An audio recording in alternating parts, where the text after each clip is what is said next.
Imagine avoir un locataire qui te doit 4 350 $.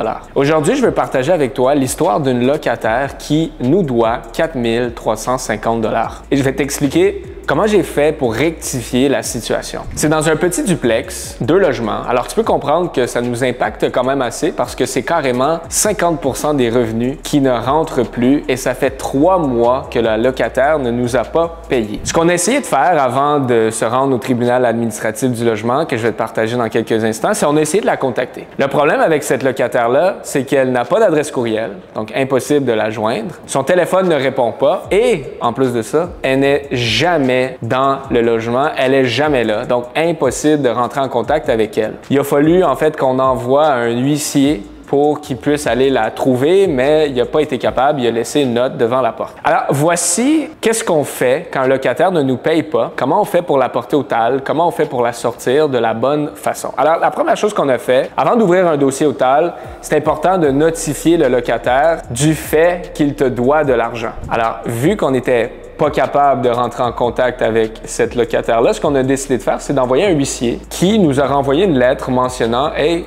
on a laissé une lettre au locataire, on a respecté les règlements. » Ça, c'est très valable pour la cour. Un huissier qui notifie avoir donner quelque chose à quelqu'un, ça vaut énormément. Alors, première chose, c'est de faire ça. La deuxième chose qu'on a fait, une demande au TAL. Il faut faire une demande qui est dûment remplie, qui explique pourquoi tu fais une requête, pourquoi tu vas aller au TAL, qu'est-ce qui est arrivé et pourquoi tu veux procéder à une date d'audience avec tel ou tel locataire. La troisième chose qui va arriver, c'est quelques temps plus tard, le TAL va te renvoyer la demande que tu as remplie avec un numéro de dossier et une date d'audience claire, nette et précise. Par exemple, le 27 du mois d'avril à 9 h le matin. La quatrième chose que tu dois faire, c'est à cette date-là, te présenter à l'audience. Les documents que tu as besoin d'avoir sont le bail, la preuve que tu as notifié le locataire, la demande que le TAL t'a renvoyée avec le numéro de dossier et surtout le montant d'argent que tu réclames de ton ou ta locataire. Quand tu vas arriver là, il y a une panoplie de personnes, il y a plein de locataires, il y a plein de propriétaires, tous dans une même salle et ils vont appeler tout le monde en même temps. Alors la majorité du temps,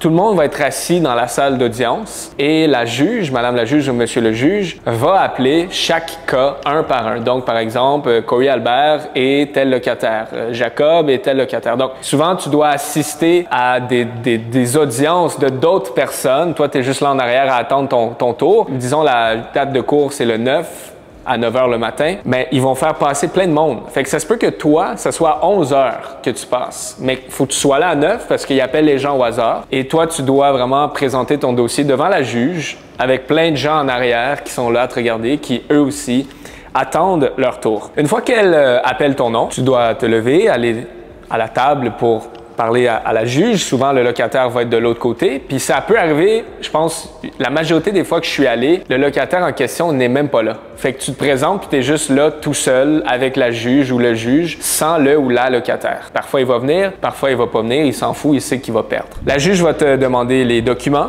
Donc, hey, passe-moi tel document que tu vas lui donner, tu vas lui remettre. Quand tu fais des réclamations de loyer impayés, la juge va te demander, est-ce que tu souhaites aussi inclure les frais en fait de la cour, les frais du TAL, les frais d'huissier? Moi, je te recommande de dire oui. Très important quand tu vas au juge, d'appeler la juge, madame la juge, monsieur le juge et d'avoir un énorme respect pour les juges. Souvent, ce qui peut arriver, c'est que même s'il y a une petite erreur dans ton dossier, une petite chose, ton nom il est pas bien écrit, le nom du locataire pas bien écrit, plein de petites choses comme ça. Ce qu'ils peuvent faire, c'est rejeter la demande et il faut que tu renvoies une autre requête, tu attendes d'autres semaines et que tu reviennes à une autre date d'audience. Alors, assure-toi vraiment qu'il n'y a pas de faute dans tes documents, dans tes dossiers. Au niveau de mes recommandations pour éviter que ça arrive d'avoir à se rendre jusqu'à là avec un ou une locataire, c'est premièrement de prévenir ça. Comment faire? De faire des enquêtes de crédit avant de relouer ton logement. Il y a une compagnie que moi j'adore qui s'appelle Enquête Excellence sur Internet que tu peux leur envoyer « Bonjour, j'ai tel locataire que je veux enquêter » puis ils vont faire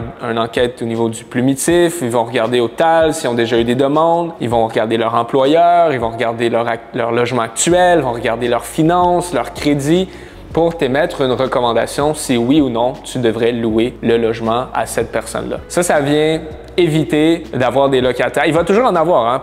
comme nous par exemple, on a fait toutes les bonnes enquêtes, on a fait toutes les bonnes précautions, puis c'est quand même arrivé. Mais au moins, si tu fais des bonnes enquêtes de crédit, ça va diminuer ton risque d'avoir à te rendre là. Deuxième chose que je recommande, personnellement, je suis pas un avocat, donc c'est pas des conseils légaux que je te donne, mais je recommande pour toi, si tu te retrouves dans une situation comme ça ou que tu as des questions en lien avec ça, il y a un organisme qui s'appelle la Corpic, la Corporation des investisseurs immobiliers du Québec. C'est un abonnement qui coûte très peu et tu as accès à des avocats que tu peux appeler, que tu vas pouvoir poser tes questions et qu'ils vont te répondre. J'espère que tu as apprécié la vidéo. Si tu as aimé, n'hésite pas à laisser un pouce bleu, un commentaire, ça va me faire plaisir d'y répondre et abonne-toi à ma chaîne pour d'autres vidéos comme ça.